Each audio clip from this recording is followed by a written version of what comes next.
आयोगाने मतदान यादीमध्ये हेराफेरी केलेली आहे.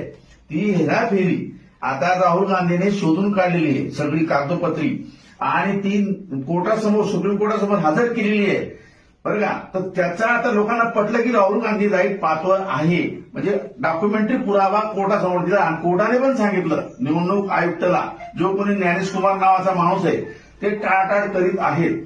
पण चूक कशी याच्यामध्ये की याच्यामध्ये एका माणसाला 50 मुलं दाखवले आणि निवडणुकीत यादीमध्ये नाव लिहिलं. आणि तो माणूस म्हणतो मला 50 मुलं नाही, 2च मुलं आहेत. एका घरामध्ये त्यांनी 60 लोक दाखवले, एकच झोपडी एवढी. पण इथे पण खोटं आहे. बाकी ठिकाणी घराचा पत्ता 0 म्हणजे काय, राहतो पृथ्वीवर आणि पत्ता अवकाशात, वरती आकाशात. अशा प्रकारे सगळी हेराफेरी झालेली आहे. आणि म्हणून राहुल गांधीचं जे आंदोलन आहे अण्णासाहेब, ते खूप चांगलं आहे.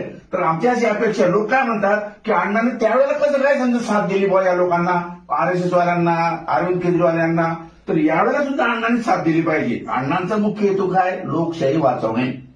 तर मग हा काँग्रेसवाला आहे का भाजपाला आहे का सेनेवाला आहे, हा आपण फरक करायचा नाही, बरोबर ना. तर आमची अशी विनंती आहे, लोक असं म्हणतात अण्णा तुम्ही आता शांत झोपलेले, काँग्रेसच्या वेळेला तुम्ही आंदोलन केलं होतं. माझं असं म्हणणं आहे, आमच्या अण्णा आंदोलन करायला आधी तयार आहेत, फक्त त्यांची परिस्थिती खराब आहे, वय झालंय. आणि अण्णांनी जर समजा त्यांच्या आयुष्यामध्ये 8 कायदे बनवले, मग